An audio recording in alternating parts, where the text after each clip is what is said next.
decided, we moved into this new space in 2000.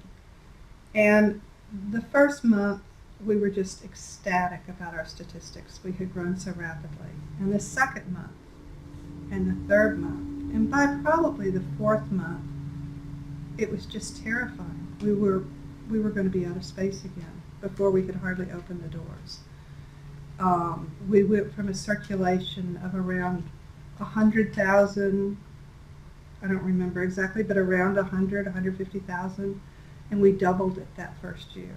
And it just continued to grow so rapidly. And we had built on every square inch we could possibly build on there. So we knew we were landlocked. And even if we made the library go higher, we couldn't solve the parking problem. So we had a number of different community events and surveys and sort of town hall meetings where we asked for ideas. We had a big brainstorming session, and we eventually decided the only solution was to build a whole nother library, and because of limited money, we probably just needed to have a second building rather than try and find space to build one complete library all in itself. And at the meeting, we decided the ideal place to be would be at a stoplight somewhere on Bee Cave Road so that people wouldn't get killed crossing Bee Cave Road, and ideally at Cuernavaca. So for the next year or so, we looked for land. We were willing to pay for land. We couldn't find anything that was available. The president of our board, Jim Banderow, knew Scott Thornton, who's the CEO of Texas Research Institute. And we set up a meeting to talk with them because we could see they had about 35 acres of land. And the conversations went very well. And maybe the third time we met, as we went into the meeting, I said to my board members and the chair of our building committee, we really should ask them if they'll donate the land. And they went, right, Beth, you do that. So as we sat there, at some point in the meeting, I said, so, would you consider donating the land? And Scott Thornton said, I might. And we almost fell out of our chairs. So, that is a true story. So maybe 2 days later, the phone rang, and this voice said, hey, this is Scott. Yeah, we'll donate the land. So we were so sophisticated. We went, what? What? You will? That's so exciting. So that's how we got that land donated, because of his amazing generosity and caring about the community. We learned right away that this is a very, very difficult site to build on. It falls almost entirely in the Save Our Springs restrictions here in Austin. So even with a 10-acre site of land, the best we could do under current restrictions, we couldn't even put a road all the way to the library, where the library would be, with the restrictions. Dick Brown, the same Dick Brown that we talked about before, led the effort to have the SOS amended to allow us to build the library there. And I can promise you that without Dick Brown, we never would have been able to build the library there.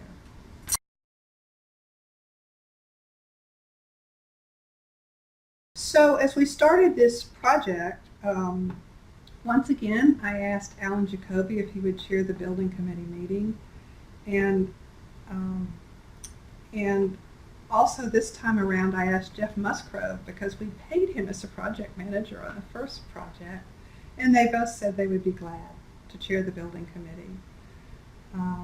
And so on the building committee, there were like 3 librarians and myself and a couple of trustees and Jeff and Alan.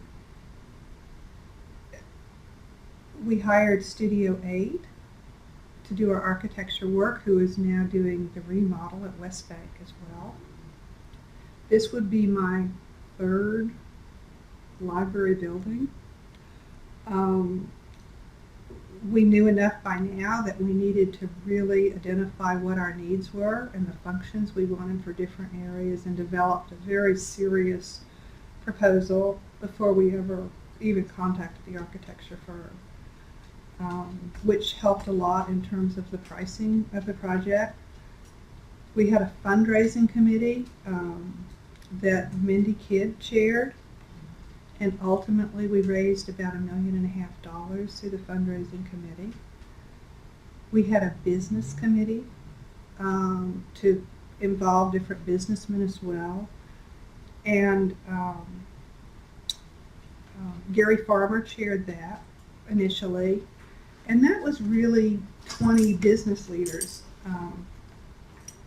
And it was, as we talked to them about how we could help fund this building, Neil Speltz, who is a very active Democrat in Travis County, suggested that we consider naming it after Laura Bush. And because Susan Combs was also involved in the committee and had wonderful contacts with the Bushes, we were able to ask her and have her actually participate in that whole naming process. I have to tell you that you really haven't known how complex life can be until you involve the Secret Service with the president's wife in a naming ceremony. But it was interesting, and we had Laura was at our library on 2 different occasions that involved the enormous Secret Service presence. And I have to tell you, on the day that we opened the library, there was probably 1,000 people who came to the grand opening. And I don't really remember the temperature, but I think it was 105 or 106 degrees that day. And they had to hike up that hill in order to come to the grand opening. That's how exciting it was for our community. Once again, we used hundreds of volunteers and Eagle Scout projects this time as well to completely set up all of the shelving, all of the desks, all of the wall hangings, the clocks, to move thousands of books from West Bank over to Laura's library. That was all done, once again, with volunteers. And I honestly think that type of community involvement, people still see me and tell me about how they helped with the original move back in 1989, or they helped with the 2000 move. It really, I think, generates so much pride from our community and ownership.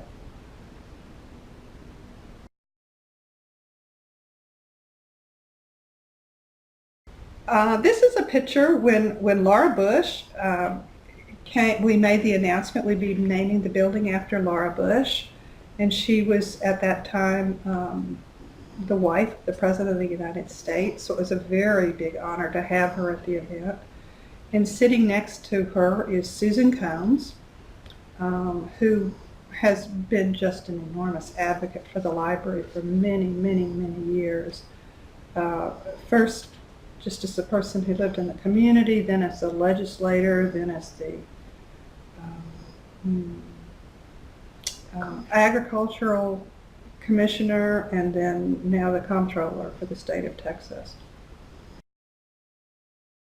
This is a picture of the library board and Jeff Musgrove on a piece of equipment out when we did the groundbreaking ceremony for Laura's library. And I don't know if you've seen the picture where we stood on the perimeter of the building and made a complete circle, but there was probably several hundred people out there, and Dick Gilliam flew over in his private plane and took a picture of us all out there. Such wonderful people. And here we are at Laura's library at the grand opening itself. I haven't yet actually said by name Lisa and Clark Charbonnet, who were so instrumental in getting this new library built. And Lisa was our first library director out there. So this is a picture of us at the grand opening with the library board and the building committee all together. And we're standing in front of the beautiful ceramic tree that Claudia Reese made. Again, another wonderful, wonderful advocate for the library.